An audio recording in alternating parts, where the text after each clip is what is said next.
Hello guys, बर्फ के channel पे आपका स्वागत है। तो आज हम करने वाले हैं यूसेस ऑफ कनकेव मिरर और आगे थोड़ा फर्दर भी पढ़ेंगे। तो पिछले लेक्चर में हमने क्या पढ़ा था, रिकैप थोड़ा सा दे देता हूँ। Relationship between focus and radius of curvature के बारे में पढ़ा था। R=2F जिसका फॉर्मूला था, और ये कुछ रे डायग्राम्स पढ़ी थी मैंने आपको ब्लैक बोर्ड पे भी समझाई थी ये वाली डायग्राम्स, और कुछ रूल्स पढ़े थे। चलिए शुरू करते हैं आज का लेक्चर। तो आइए देखते हैं यूसेस ऑफ कनकेव मिरर। इसको थोड़ा मैं जूम कर देता हूँ, ये देखते हैं।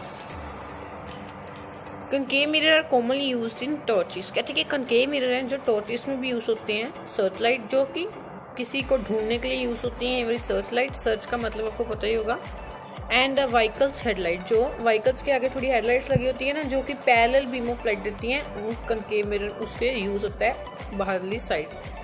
दे are open use in shaving mirror, जब हम शेव करते हैं, या नॉर्मल मिरर कह सकते हैं जो हम देखते हैं शेविंग करने के लिए हम यूज़ कर सकते हैं, उसमें भी एक कनकेव मिरर ही यूज़ होता है। आप देख सकते हैं कनकेव मिरर वहाँ पे भी।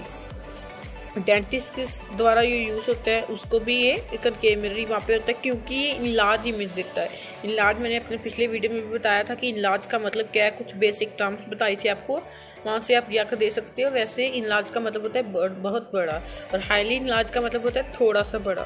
ठीक है, डिमिनिश्ड का मतलब छोटा, और वेरी डिमिनिश्ड जहाँ हाईली डिमिनिश्ड का मतलब होता है पॉइंट साइज, जहाँ बहुत छोटा। ठीक है,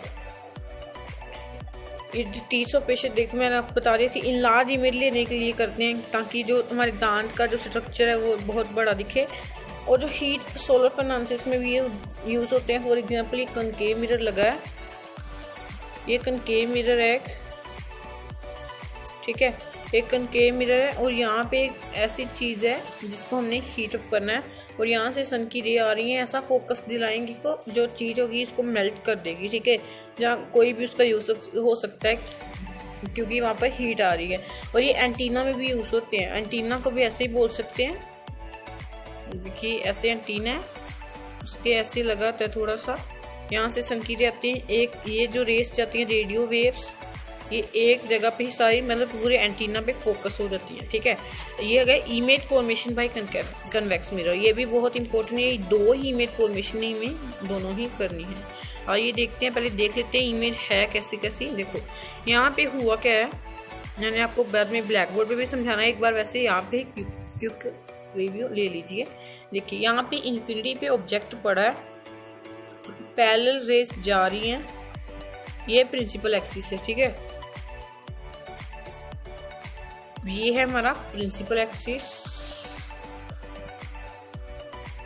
ठीक है, फिर से एक रह गई, क्या होगा, ये वर्चुअल फोकस पे जाके मीट करेंगे। ऐसे लग रहा होगा कि पीछे से आ रही है, कहीं पीछे से आ रही है, तो यहाँ पे कोई आदमी खड़ा होगा। ठीक है, यहाँ पे भी कोई आदमी खड़ा होगा, ऐसा लगेगा। ठीक है, यहाँ पे उन्होंने क्या बताया गया टेबल में, position of the object. Object कहाँ पे है, इन्फिनिटी पे, यही देखो इन्फिनिटी पे है ना ऑब्जेक्ट, ये देखो यहाँ पे AB ये वाला।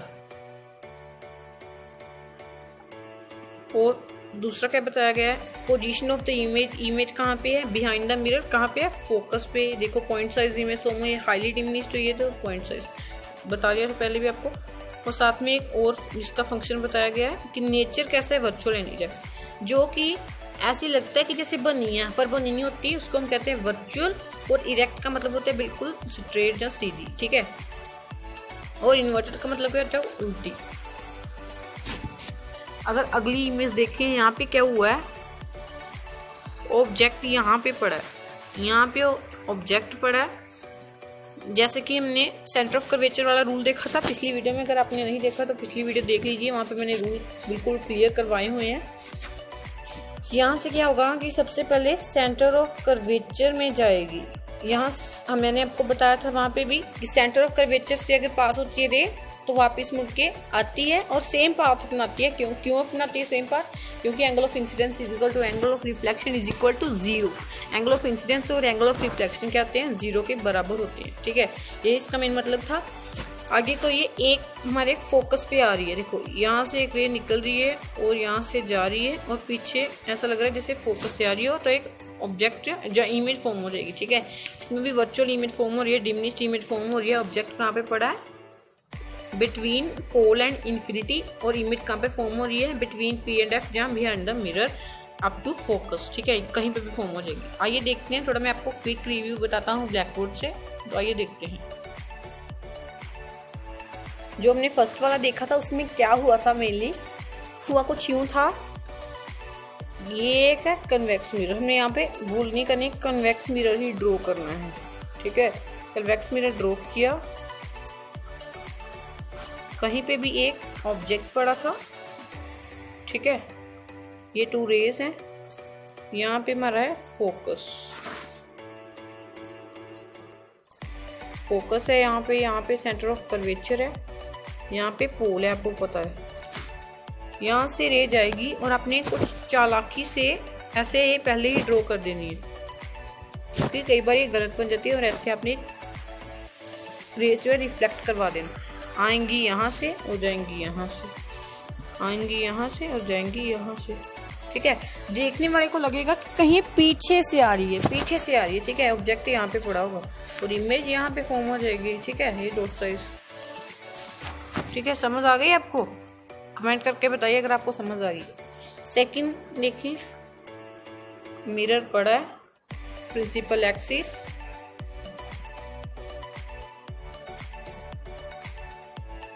फोकस, कर्वेचर, पोल। यहाँ पे क्या होगा, मान लीजिए ये ऑब्जेक्ट है, ठीक है। एक जाएगा, इसकी जाएगी सेंटर ऑफ कर्वेचर पे, जहाँ से जाएगी वहाँ से आ जाएगी। एक जाएगी ऐसे स्ट्रेट जाएगी ऐसे, और कुछ ऐसे आएगी, ठीक है। और ऑब्जेक्ट कहाँ पे फॉर्म हो जाएगा, यहाँ पे, ठीक है। कहाँ पे फॉर्म होगा, यहाँ पे। मैं आपको भी रेड कलर में इसको करके बताता हूँ, यहाँ पे, ठीक है। ये वाला मैंने कलर चेंज कर सकता है। यहाँ पे ऑब्जेक्ट जो है, इमेज जो है फॉर्म होगी, और ऑब्जेक्ट यहाँ पे पड़ा है, इमेज थोड़ी छोटी फॉर्म हो रही है, डिमिनिश फॉर्म हो रही है, ठीक है। वो सेंटर ऑफ कर्वेचर जो मैंने रूल लगा दिए। आइए चलते हैं फिर से बुक की तरफ। देखिए, आप देख सकते हैं कि वही पूरा जो मैंने आपको सिनेरियो बताया था वही है पूरा। इमेजेस भी वही फॉर्म हुई है, साइज भी, position of object, image, nature भी वही पे आया है। आगे हम देख लेते हैं यूसेस ऑफ कन्वेक्स मिरर। आइए देखते हैं, इसमें मेनली बात क्या बताई गई है कन्वेक्स मिरर की।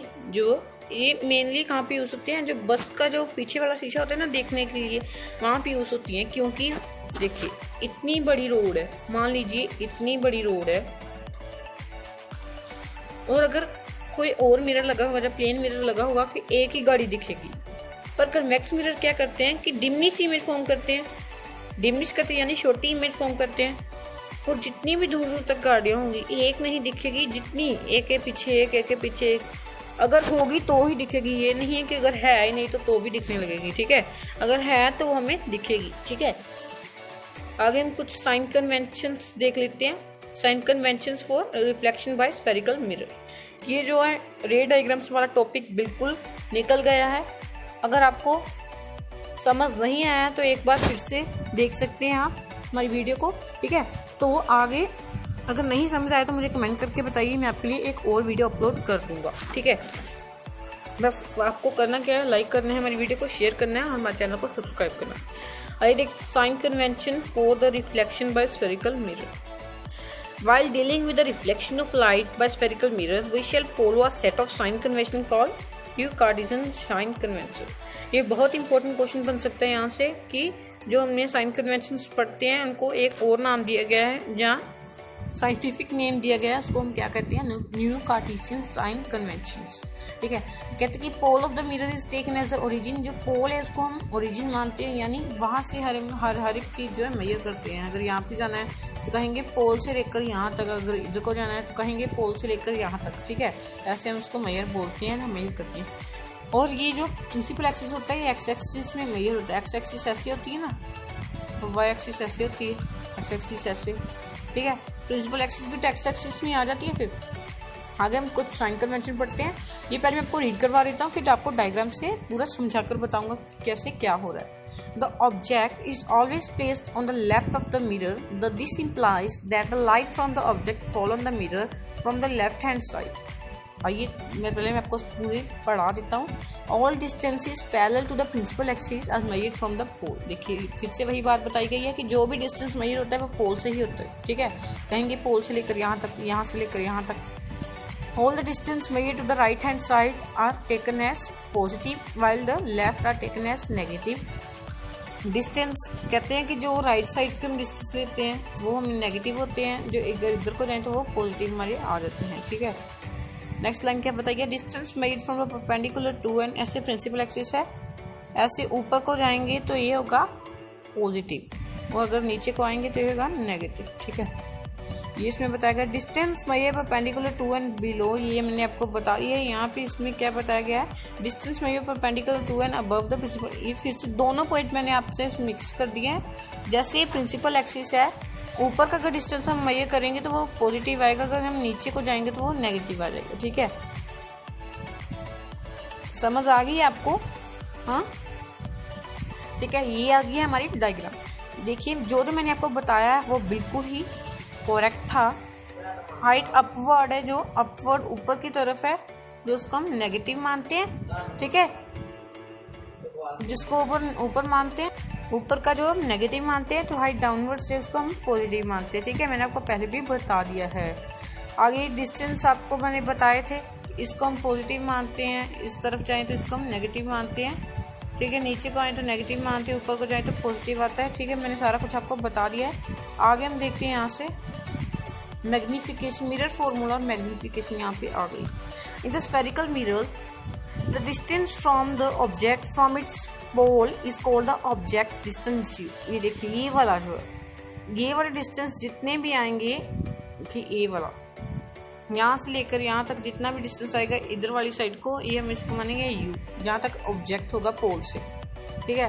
नेक्स्ट उन्होंने लाइन क्या बताई गई है कि इसको the distance of the image from the pole of mirror is called as distance V, image distance we.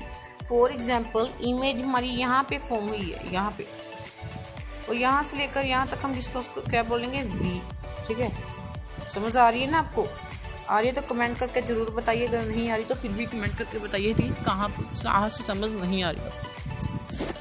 आगे you already know that the distance of the principal focus from the pole is known as focal length. ये मैंने पहले भी बता दिया आपको। कहते कि रिलेशनशिप है इन तीनों क्वांटिटीज का, वो क्या है, ये देखो फॉर्मूला 1/v + 1/u = 1/f। आप इसको ऐसे भी लिख सकते हो 1/u + 1/v = 1/f। कोई भी प्रॉब्लम नहीं होगी और कोई भी आपका नंबर नहीं काटेगा। ये कुछ इसमें बताया गया है आपको, कोई मतलब कि बस यही बताया गया है कि u और v और r की आपको थोड़ी ज़रूरत पड़ेगी जो न्यूमेरिकल्स हमने निकालने हैं, ठीक है। यही इसमें मेनली बताया गया आपको, इतना ही इंपॉर्टेंट नहीं है, पहले में कुछ नहीं दिया गया। आगे मैग्निफिकेशन की बात की। मैग्निफिकेशन आप वर्ड कैसे, अगर आप खुद से देखोगे जो आप क्या आएगा आपके हिसाब से, सोचो 1 मिनट के लिए, सोचो वीडियो पॉज करके। वैसे मैं आपको बताने जा रहा हूँ मैग्निफिकेशन। अगर आप किसी चीज़ को मतलब कि मैग्नीफाई करके देख सकते, बड़ा करके देखते हैं उसको हम कहते हैं मैग्निफिकेशन। या किसी चीज़ को छोटा करके देखते हैं उसको भी कहते हैं मैग्निफिकेशन। यही इसमें मैग्निफिकेशन है। इसमें बताया गया है magnification produced by spherical mirror give the relative extent to the what the image. देखो आपको अगर मैग्निफिकेशन की डेफिनेशन आ रही है तो आपने क्या लिखना है, ratio of height of image, इसको आप ऐसे आप डैश डाल सकते हो, ठीक है। और height of object is called as magnification, ठीक है। आप इसको ऐसा लिख सकते हो, ठीक है। मैग्निफिकेशन वो डेफिनेशन आ गई है। नेक्स्ट पैरे पे चले तो इसको बोलते हैं it is expressed by ratio. मैंने आपको भाई बता दिया है जो मैग्निफिकेशन है इसको हम डिनोशन किससे करते हैं, एम से डिनोशन करते हैं। एच जो है हाइट ऑफ ऑब्जेक्ट है और एच डैश है जो हाइट ऑफ द इमेज है, और H height of the object को भी अगर आप अच्छे तरीके से लिखना चाहते हैं तो HO लिख सकते हो, क्योंकि टीचर को बिल्कुल भी प्रॉब्लम नहीं होगी आपका पेपर चेक करने में। मैग्निफिकेशन का फॉर्मूला क्या है, ये दोनों ही मैग्निफिकेशन के फॉर्मूले। अगर आपको height of the image and height of the object दी है तो आप तो भी मैग्निफिकेशन निकाल सकते हो। अगर आपको V और U की वैल्यू दी है तो आप तो भी मैग्निफिकेशन निकाल सकते हो। आगे इसमें बताया गया है कि जो वर्चुअल इमेजेस फॉर्म होती हैं, जैसे कि वर्चुअल इमेज जैसे कन्वेक्स मिरर में दोनों फॉर्म होती हैं, और जो कनकेव का लास्ट रे डायग्राम था उसमें फॉर्म हुई है, उसको हम क्या लेंगे, पॉजिटिव लेंगे उसको, ठीक है, उसको हम पॉजिटिव लेने जा रहे हैं। और जो कनकेव मिरर में जितनी भी इमेज फॉर्म हुई है लास्ट वाली को छोड़ के उसको हम नेगेटिव लेंगे। यही इस पैरे में नीचे वाले बताया गया, आप खुद से रीड करके देख सकते हो, ठीक है। आगे हैं हमारे कुछ न्यूमेरिकल्स। अगर आप चाहते हो कि मैं आपको न्यूमेरिकल भी सोल्व करवाऊं तो आप मुझे बता सकते हो। नेक्स्ट जो हम टॉपिक स्टार्ट करने वाले हैं वो रिफ्लेक्शन ऑफ लाइट है। ये हम पूरी सीरीज रिफ्लेक्शन ऑफ लाइट की भी देखेंगे। रिफ्लेक्शन और रिफ्रैक्शन में बहुत ही ज़्यादा डिफरेंस है। अगर आप चाहते हो कि मैं आपके लिए इंपॉर्टेंट क्वेश्चन, ये जो क्वेश्चंस यहाँ पे बताए गए हैं एनसीईआरटी में, ये भी सोल्व करवाऊँ, न्यूमेरिकल भी सोल्व करवाऊँ, आप कमेंट करके मुझे ज़रूर बताइए कि आपको कौन से कंटेंट पे वीडियो चाहिए। Thank you for watching my video. If you like it, please subscribe to our channel and like our video.